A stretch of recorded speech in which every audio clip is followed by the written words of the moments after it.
ভাই আমাকে একটা ভালো ফোন দেখাইন তো।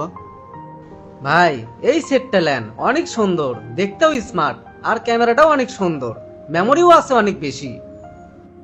আচ্ছা ঠিক আছে, তাহলে ওই ফোনটাই দেন। আর ফোনের দাম কত? দাম বেশি লয়, আপনার সামর্থ্যের মধ্যেই, মাত্র 25,000। ও, 25,000 টাকা? দাম ঠিকই আছে। আগে সেটটা আমার মাওক দেখে নিয়ে আসি। মা যদি পছন্দ করে তাহলে আমি সেটটা নিয়ে এলাম। আরে ভাই, আপনি মায়ের জন্য ফোন কিনবে যাচ্ছেন, মায়ের জন্য কিনবেন তো সেটা আমাকে আগে কবেন না। আমি আপনাকে দামি ফোন দেখাছি, মনে করছি আপনার জন্য ফোন কিনবেন।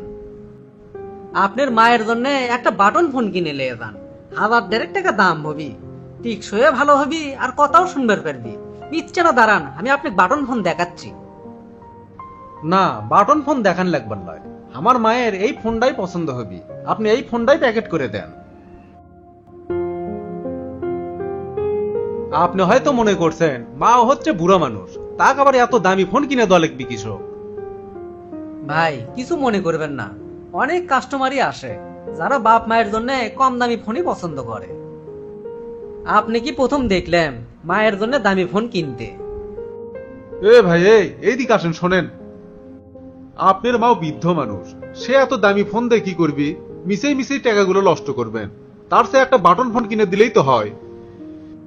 ভাই শোনেন, এই ফোন আমি আমার মাওক কিনে দেবো, আর আপনি করছেন অযথা টাকা নষ্ট।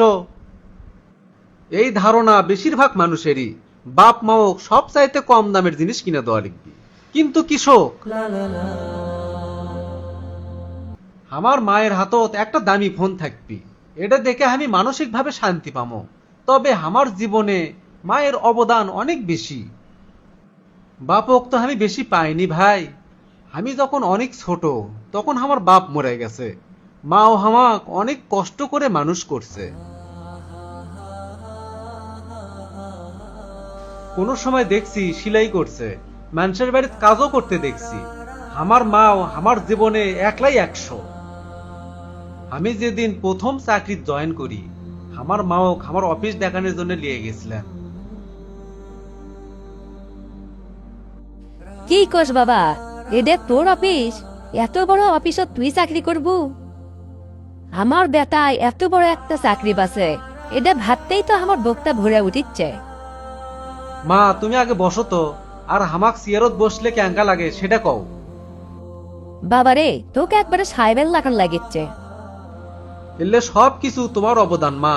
তুমি আমাক মানুষ করবে যে কোনোদিন ভালো একটা খাবার খাওনি, একটা ভালো কাপড় পরনি, তোমার সবটুকু আয়ের টাকা খরচ করছো আমার পিছনে, কোনোদিন নিজের জন্য একটা টাকাও জমাওনি। বাবা, তুই আমার বড় সম্পদ। তোর মুখে হাসি দেখলে আমার খিদেও লাগেনি। তুই যে আমার 7 রাজার ধন। তোর যে বড় সম্পদ আমার আর কিছুই নাই। আমার জীবনের সব সুখ বিসর্জন দিয়ে তোখানে মানুষ করছি বাবা। তুই ভালো থাকলে আমি শান্তি পাই। তোর খুশিতে আমার খুশি, তোর সুখেই আমার সুখ, আর কিছুই চাওয়ার নাই। তবে আজ আমি খুব খুশি বাবা। আজ মনে হচ্ছে আমার এতদিনের কষ্ট বৃথা যায়নি। আপনি হয়তো জানেন না, আমার মা আমার জন্য কি ত্যাগ স্বীকার করছে। একবার আমার পরীক্ষার মধ্যে আমার ছোট মামার বিয়ে, আমি যাবার পারবো না দেখে মাও সেদিন তার একমাত্র ছোট ভাইয়ের বিয়ে যায়নি।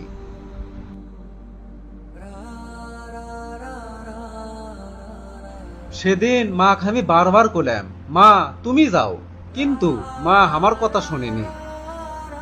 কারণ মা যদি মামার বিয়ে যায় তাহলে বাড়িতে আমি একলা থাকবো, আমার খাওয়ার কষ্ট হবে। তাই এইরকম আরো কত আনন্দ যে জীবনে বিসর্জন দিছে তা হয়তো আমি জানিই না।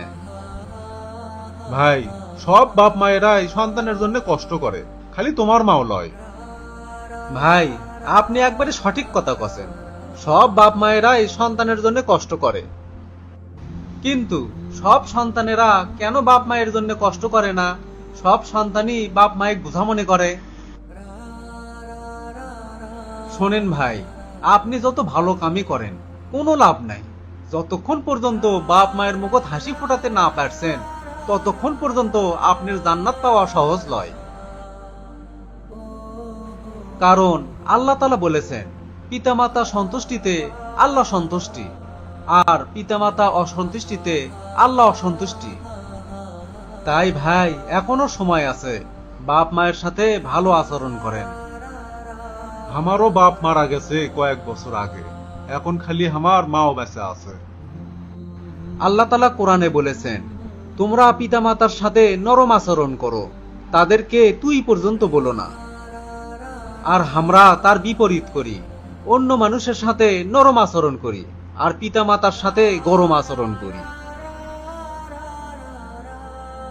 মনে হয় তারা আমাদের বাড়ির কাজের লোক, সারাদিন কাজ কাম করে, বিনিময়ে 3 সন্ধ্যে খাবার খায়। এখনো সময় আছে ভাই, জান্নাত যদি পাবার চান মায়ের সাথে সুন্দর ব্যবহার করেন, তার কাছে বসেন, তার চাওয়া পাওয়ার কথা শোনেন, দেখবেন তাগের চাহিদা বেশি নাই। আমি আমার বেতন পাওয়ার পর মায়ের জন্য 10,000 টাকা বাজেট করি ঈদের বাজার করার জন্য। মা আমার নিজের জন্য না কিনে কিছু গরিব মানুষের জন্য কাপড় কিনবের কয়। ভাই রে, আমি আসলেই এতদিন বুঝিনি, আজ তুমি আমার চোখ খুলে দিলে ভাই। সত্যি আমি এতদিন মায়ের সাথে খারাপ আচরণ করছি। এখন থেকে মা যতদিন বেঁচে থাকবি ততদিন মায়ের সাথে আমি ভালো ব্যবহার করব, কোনোদিনও খারাপ ব্যবহার করব না। আপনি যে নিজের ভুল বুঝতে পারছেন, এই জন্যে আপনার মায়ের কাছে যায় ক্ষমা চাইয়ে লিয়েন। আপনার মা আপনাকে অবশ্যই ক্ষমা করে দিবি, তাহলে আল্লাহ আপনাকে ক্ষমা করে দিবে।